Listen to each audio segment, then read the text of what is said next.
রবিন, আমরা যাচ্ছি সহকর্মী রবিনের কাছে। নতুন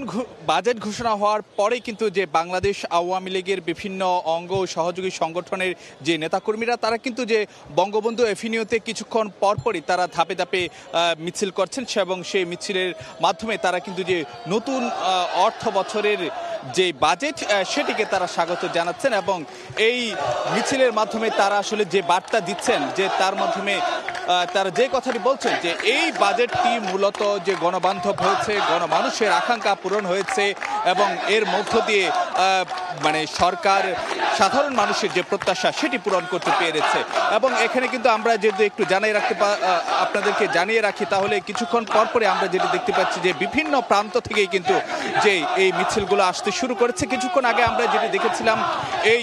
বঙ্গবন্ধু এভিনিউ থেকে শুরু করে যুবলীগের একটি মিছিল কিন্তু মানে এই পুরো এলাকা 0 পয়েন্ট এলাকা প্রদক্ষিণ করে আবার বঙ্গবন্ধু এভিনিউতে এসে শেষ হয়েছে। এখন কিন্তু আমরা যেটি দেখতে পাচ্ছি যে ঢাকা মহানগর দক্ষিণ আওয়ামী লীগের বিভিন্ন ইউনিটের নেতাকর্মীরা তারা কিন্তু যে এই বঙ্গবন্ধু এভিনিউতে বাংলাদেশ আওয়ামী লীগের কেন্দ্রীয় কার্যালয়ের সামনে তারা মিছিল করছেন এবং এখনও কিন্তু যে ধাপে ধাপে বিভিন্ন প্রান্ত থেকে আসলে যে নেতাকর্মীরা আসতে শুরু করেছেন এবং যেটি জানানো হয়েছে যে কিছুক্ষণ পরে মানে ঢাকা মহানগর দক্ষিণের পক্ষ থেকে আনুষ্ঠানিকভাবে যে একটি মিছিল করা হবে এবং নেতাকর্মীরা যে কথাটি বলছেন যে এই নানামুখী চ্যালেঞ্জের এই সময়ে বা নানামুখী চ্যালেঞ্জের এই বাস্তবতায় মানুষের যে নানা ধরনের প্রত্যাশা ছিল, মানুষের যে নানামুখী আকাঙ্ক্ষা ছিল সেই সবগুলো প্রতিফলিত হয়েছে, সেসব আকাঙ্ক্ষা সেটি কিন্তু যে প্রতিফলিত হয়েছে এই বাজেটের মাধ্যমে এবং এতে যে গণমুখী